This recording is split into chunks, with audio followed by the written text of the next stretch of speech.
Hey everybody, good afternoon. It's Thursday, so we're at the end of the Ask Me Anything hour. I'm Dustin Strong, and this is where we answer your questions about anything that has to do with your health. We're going to go over 3 different things today. Avocados, restaurants that you can eat at that are local, that are going to be healthy, and what I would choose from the menu. And third, we have a big talk coming up, and I'm actually going to talk about that first. You see a lot of hashtags down there below, and there are so many conditions that are associated with one simple thing. And we are going to be doing a talk at the 4-Day Weekend Theater at 6:30 on the 28th, which is a Tuesday night, and it is free to the public. And I encourage you all to be there because this is one of the most important talks I've ever given, and it is going to cover so much ground, and there's so many things. And I know it seems almost impossible that all of these different conditions can be associated with that, but one of the things I always encourage everybody who works with us to do is to grab a copy of this book called Why Stomach Acid is Good for You. This is actually where I got that list. Diseases that may be related to deficient stomach acid. All of those are listed in here by Dr. Wright. And the important thing is to understand how and why. And that's what we're going to be talking about at that talk. So I really can't encourage you enough to be there. It would be very, very, very exciting for me to have you all there. So if there's anybody you know who has any health conditions, if they're struggling with something that they do not understand, this would be the best time to go and see things from a different perspective. Putting a new perspective on a lot of things can change your whole world when it comes to health. Okay, next one is the easy one. Are avocados, is it important to get them organic or not organic?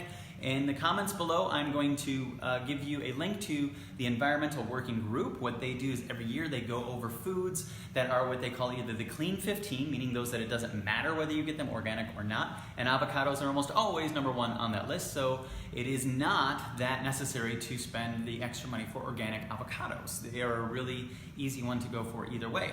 But there's also called the Dirty Dozen, and the Dirty Dozen are those ones that have tons of chemicals in them, and you'll see both of those listed below. And unfortunately, kale has made the list of the Dirty Dozen this year, so keep that in mind if you're trying to be healthy.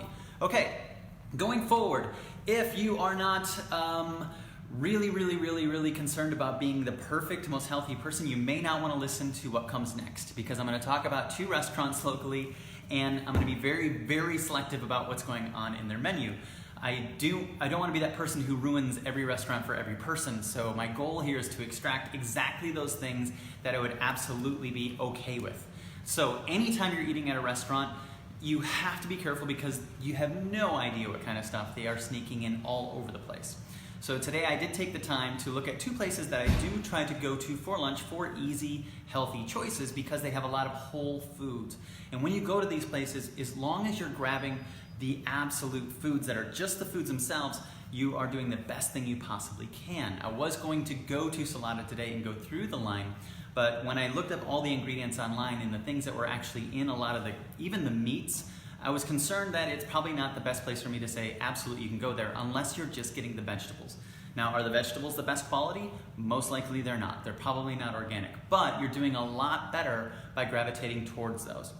Some of the things that I found in a lot of the ingredients, especially in the salad dressings and in all of the meats that were available, were things like sugar, canola oil, carrageenan, corn syrup solids, in all of them. And I was really surprised too when I went to Cadova's website. You can actually look up allergens, and you go below, it gives you a list of everything that's in it.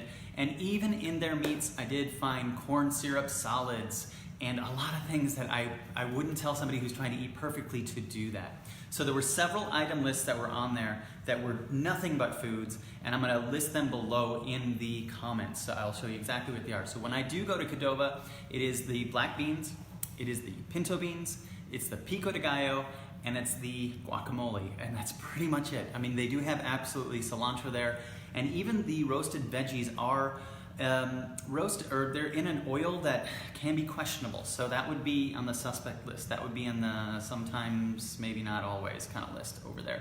So those are 2 great places to go when you are in a pinch, but I want to give you exactly what you want to get there if you are trying to eat perfectly, if you're trying to do everything as clean as possible. I'll tell you exactly what it will be in the links below for that. Okay, so a lot of questions about what I eat in a day. We did take some pictures about what we're going to do, and I'll put those below too. Always a little bit of blueberries, always a little bit of nuts every day, and a little bit of salmon with a little bit of lemon is almost a daily thing for me too. But we'll send some pictures in there below for those who have questions about that. If you guys have any more questions, keep them coming in. info@strongandhealth is the email to send that to, so we can answer your questions here, or if you have questions here live, we can do it for you now. But other than that, those are the 3 questions, and hopefully we'll see you on the 28th, guys. Have a great